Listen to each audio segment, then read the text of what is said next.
Assalamualaikum warahmatullahi wabarakatuh. Berjumpa lagi dengan saya Arif Angki Suseno.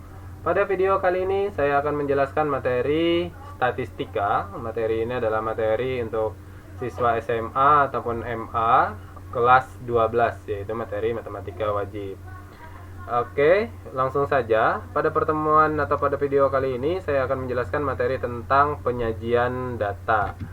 Nah, pertama-tama kita akan belajar bagaimana cara membuat tabel distribusi frekuensi data berkelompok. Nah, seperti yang kita lihat di sini sudah ada data yang diperoleh dari 40 kali pengukuran sebagai berikut. Nah, ini ada data tunggal ya, ini masih data tunggal yang diperoleh dari 40 kali pengukuran. Ini N-nya jumlahnya adalah 40 ya.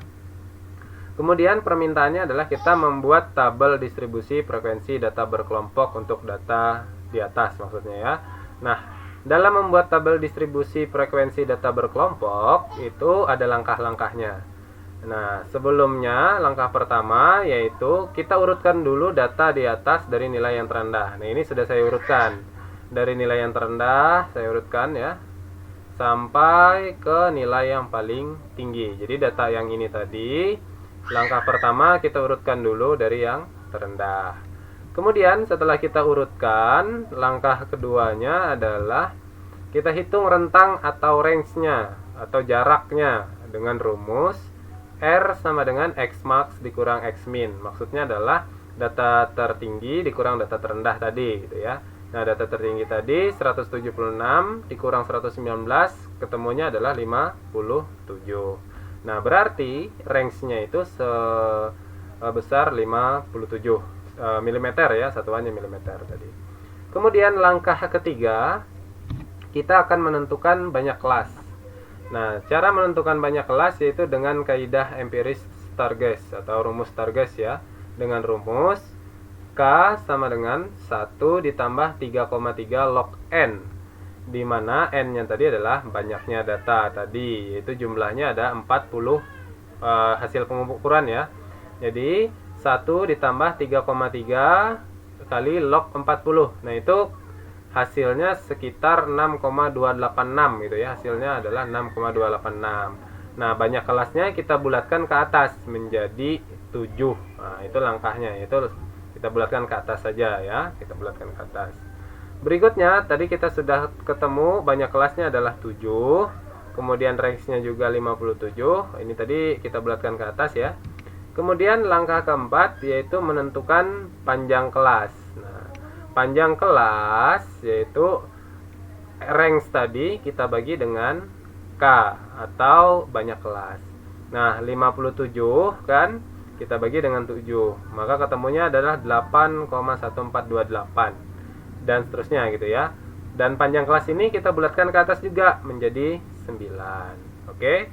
Nah, tadi sudah ketemu bahwa panjang kelasnya adalah 9. Langkah kelima, dengan panjang kelas 9 ini ya, dengan panjang kelas 9 dan nilai minimum ditetapkan sebagai batas bawah kelas pertama, maka diperoleh tabel distribusi frekuensi data berkelompok. Nilai minimum tadi yang ini. Ini kita tetapkan sebagai batas bawah kelas pertama.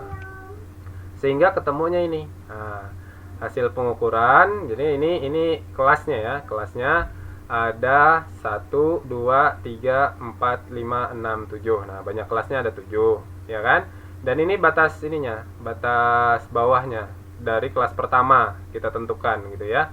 Yaitu nilai minimumnya yaitu 119. 119. Sementara panjang kelasnya tadi 9, berarti 119 sampai 127 kan. Cara menghitungnya adalah 119, 120, 121 sampai 127. Itu 9, ya kan?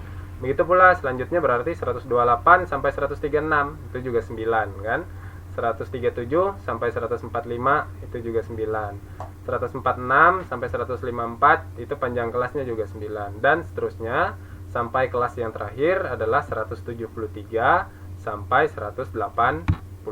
Jadi cara ngitungnya adalah 119, 120, 121, 122, 123 sampai 9 gitu ya, sampai 9 kali. Akhirnya sampai ke batas atas. Nah, ini namanya batas atas. Oke. Nah, sekarang frekuensinya bagaimana cara ngisinya? Nah, sekarang kita akan mengisi frekuensi dari tabel yang sudah kita peroleh tadi. Nah, bagaimana cara mengisinya? Jadi seperti ini. Ini kan hasil pengukuran tadi sudah kita peroleh ya. Ini hasil pengukuran bahwa kita sudah bagi menjadi beberapa kelas. Nah, bagaimana cara menemukan frekuensi ini? Ya, ini tadi gunanya kita menyusun data dari yang terendah sampai tertinggi agar kita mudah dalam menandainya. Oke, misalnya seperti ini.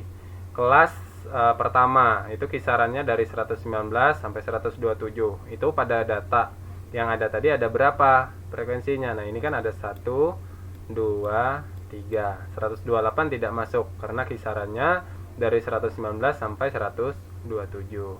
Kemudian kelas kedua 128 sampai 136. Ini 1 masuk, 2 masuk, 3, 4, 5, 6. Ini nggak masuk karena ini tidak masuk pada kisaran 128 sampai 136. Jadi akhirnya sampai terisilah frekuensi dari kelas terakhir gitu ya, 173 sampai 181. Oke. Jadi seperti itu cara mengisi frekuensi. Nah, inilah yang disebut tabel distribusi frekuensi data berkelompok. Jadi ini disebut tabel distribusi frekuensi data berkelompok. Oke. Berikutnya, nah ini yang saya lingkarin biru ini disebut sebagai batas bawah kelas. Ini disebut sebagai batas bawah kelas. 119, 128 sampai 173 ini adalah batas bawah dari kelas. Jadi berarti 119 itu adalah batas bawah kelas interval pertama. Kemudian yang ini disebut batas atas dari kelas. 127 adalah batas atas dari kelas interval pertama. 154 adalah batas atas dari kelas interval yang keempat, gitu ya. Jadi ini disebut batas bawah, ini disebut batas atas. Nah, sekarang kita akan menyajikan data yang tadi dalam bentuk histogram. Kan kita sudah ketemu tabel distribusi frekuensi data berkelompok ini. Ini akan kita sajikan dalam bentuk histogram. Jadi histogramnya seperti ini. Histogramnya seperti ini. Nah, di sini ditulis kelasnya, gitu ya, ditulis kelasnya. Oke, nah bisa dilihat ya, itu kelihatan kelindung kepala saya ini diisi kelasnya. Ini frekuensinya. Nah, jadi tingginya ini berdasarkan frekuensinya, gitu ya. Oke, ini sudah jelas saya rasa itu apa itu histogram, seperti ini gambarannya. Kemudian, nah kita akan menyajikan data dalam bentuk poligon. Ada lagi poligon namanya. Ini tadi hasil pengukurannya ya. Ini tabel distribusi frekuensinya. Bagaimana sih poligon? Nah, seperti ini. Ini poligon. Nah, poligon itu berupa titik-titik puncak dari histogram yang bagian ini ya, bagian tengahnya tadi dihubungkan gitu ya. Nah, dihubungkan. Jadi ini poligon namanya. Oke. Sini juga ditulis sebagai hasil pengukuran itu kelasnya gitu ya, kelasnya. Ada lagi seperti ini. Nah, bisa digabung histogram dengan poligon bisa. Nah, jadi seperti ini ya. Nah, ini tadi poligon tadi berasal dari sini. Jadi titik ini ya, titik tengah, titik tengah dari setiap kelas dihubungkan. Ini titik tengahnya ya. Titik tengahnya dihubungkan. Nah, yang merah ini adalah poligonnya, kemudian yang seperti di gambar batang ini adalah histogramnya. Jadi ini gabungan antara histogram dan poligon. Jadi kalau diminta kalian untuk menggambarkan histogram dan poligon, boleh kalian gabung seperti ini, gitu ya. Nah, penulisannya juga boleh seperti ini. Nah, ini adalah titik tengah setiap kelas. Jadi 119 sampai 127 itu yang di tengah-tengahnya adalah 123. 128 sampai 136 itu di tengah-tengahnya adalah 132. Jadi boleh ditulis tengahnya. Nah, seperti ini ya, bagian hasil pengukuran ini. Oke, atau juga boleh seperti ini. Nah, ini disebut sebagai batas bawah. Batas bawah dari ini 119 kalian kurangkan dengan 0,5. Ini disebut tepi bawah. Ini disebut tepi bawah. Nah, ini tepi bawah ya, tepi bawah. Ini tepi bawah kelas pertama. 119 dikurang 0,5. Kenapa dikurang 0,5? Karena memang ketentuannya gitu, kalau untuk bilangan bulat seperti ini, dia dikurang 0,5. Kalau dia desimal satu angka di belakang koma, dikurang 0,05 gitu ya. Nah, jadi ini 119 dikurang 0,5, ini jadinya 118,5. Kemudian 127 ini kan batas atas nih, batas atas. Itu ditambah dengan 0,5. Jadi 127,5. Jadi di sini itu dia sekaligus batas atas dari kelas pertama dan juga sekaligus batas bawah dari kelas kedua. Jadi 127 ini adalah batas atas dari kelas pertama dan sekaligus batas bawah dari saya ulang. 127,5 ini adalah tepi bawah gitu ya. Tepi bawah dari kelas kedua, tepi bawah dari kelas kedua sekaligus tepi atas dari kelas pertama. Kemudian 136,5 ini adalah tepi bawah dari kelas ketiga sekaligus tepi atas dari kelas kedua gitu ya. Jadi untuk tepi bawah rumusnya dikurang 0,5 dan untuk tepi atas dia ditambah dengan 0,5. Contohnya ini 119 sampai 127. Ini kan batas bawah. 119 kan batas bawah. Untuk ketemu tepi bawahnya dikurang 0,5. Dan 127 ini untuk ketemu tepi atasnya ditambah 0,5. Jadi 127,5. Saya rasa jelas. Jadi seperti itu ya. Untuk memperoleh tepi bawah dikurang 0,5, untuk memperoleh tepi atas ditambah 0,5 untuk kasus ini gitu ya.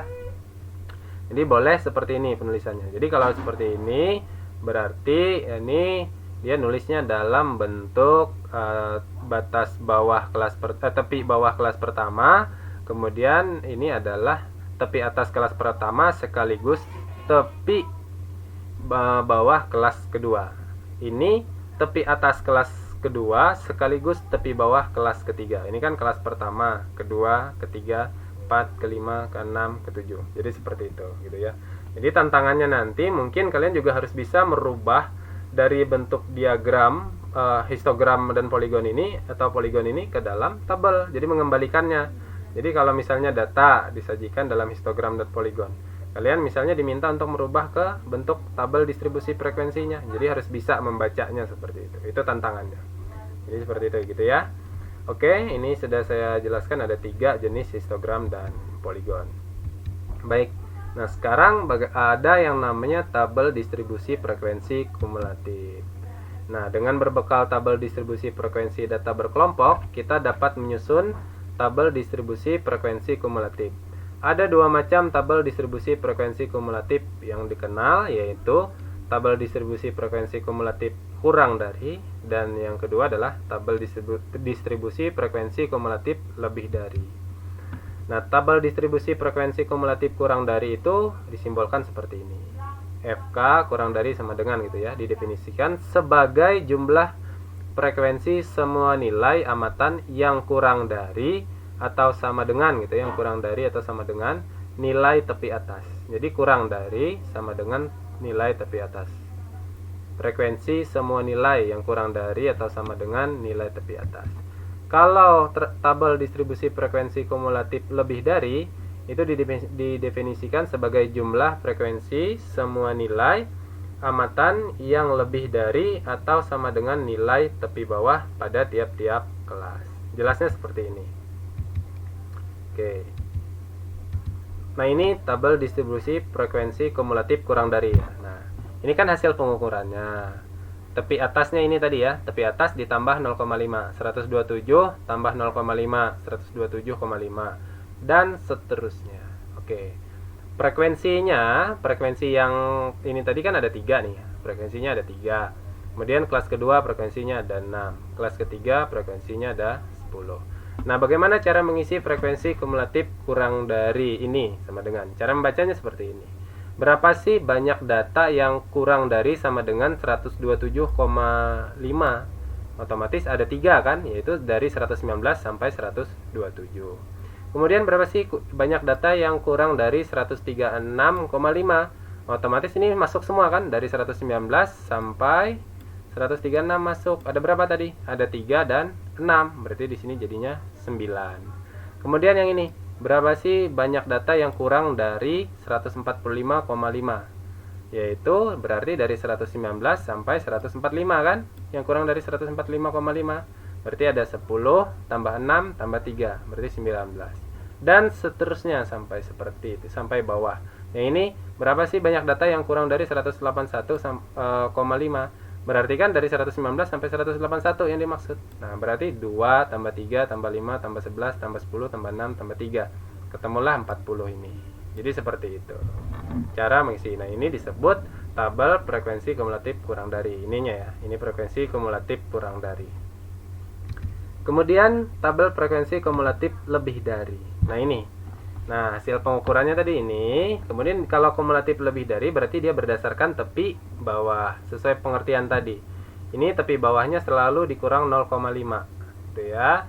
119 dikurang 0,5 ketemu 118,5 dan seterusnya. Ketemulah ini tepi bawah. Nah, ini frekuensinya tadi yang tabel distribusi frekuensi yang kita temukan di awal. Nah, bagaimana cara ngisi ini? Cara ngisinya adalah bacanya gini. Berapa sih banyak data yang lebih dari 118,5? Tentunya kan masuk 119 sampai 181 gitu kan? Nah, berarti ada berapa? Ini semua masuk. Jumlahnya adalah 40 data. Kemudian berapa sih banyak data atau hasil pengukuran yang masuk yang lebih dari ya, yang lebih dari 127,5. Berarti kan 100 dari 128 sampai 181. 6 tambah 10 tambah 11 tambah 5 tambah 3 tambah 2. Berarti 37. Sampai yang terakhir. Berapa sih banyak data yang masuk yang lebih dari gitu ya? 163,5. Berarti kan 164 masuk nih sampai 181 gitu kan. Ada 3 dan 2, berarti 5, ya kan? Nah, yang ini berapa sih banyak data yang lebih dari 172,5? Berarti kan yang ini aja rentangnya yang masuk. Ada berapa? Ada 2. Jadi seperti itu cara ngisi tabel frekuensi kumulatif lebih dari, gitu ya. Nah, dari situ tadi kita dapat menyajikan data dalam bentuk OGIF. Nah, ini ya. Ini kan tadi tabel frekuensi kumulatif kurang dari gitu ya. Ini tadi sudah kita ketemu. Nah, dari sini kita dapat membuat OGIF. OGIF, nah ini namanya OGIF positif.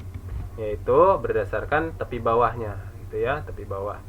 118,5 kan ada 0. Kemudian 127,5 frekuensinya ada 3. Kemudian 136,5 frekuensinya ada berapa? Ada 9 gitu ya. Kemudian 145,5 frekuensi kumulatif kurang dari sama dengannya ada 19 dan seterusnya. Jadi yang dibaca yang ini.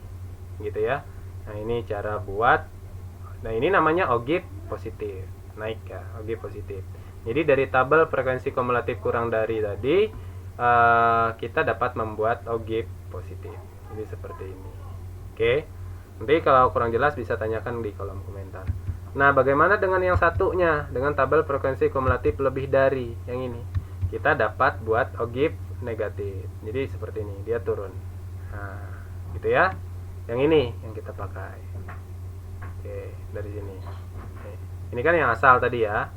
Nah, boleh nggak misalnya kita gabung? Nah, kita gabung misalnya. Nah, boleh. Nah, kita gabung seperti ini penggambarannya. Jadi yang ini ya, yang biru itu adalah OGIF positif, kemudian yang kuning itu adalah OGIF negatif. Jadi digabung penggambaran, cara menggambar OGIF-nya juga boleh. Seperti itu ya. Ini adalah tabel frekuensi kumulatif kurang dari tadi ya. Ini adalah tabel frekuensi kumulatif lebih dari. Jadi kalian harus bisa juga nanti merubah, seandainya ada tabel ini, kalian diminta untuk merubahnya ke dalam tabel distribusi frekuensi data berkelompok. Jadi harus bisa merubahnya. Nah, ini kan yang tabel frekuensi distribusi tabel distribusi frekuensi kumulatif kurang dari ya. Nah, kalau ini yang tabel distribusi frekuensi kumulatif lebih dari. Jadi harus bisa mengembalikannya.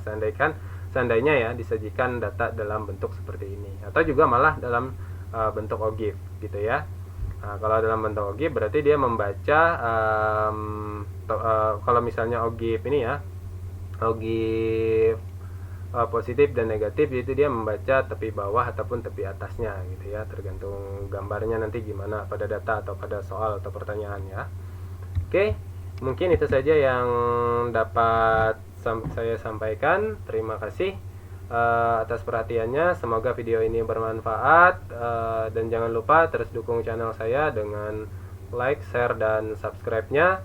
Apabila ada pertanyaan dapat kalian tanyakan ke kolom komentar. Terima kasih. Assalamualaikum warahmatullahi wabarakatuh.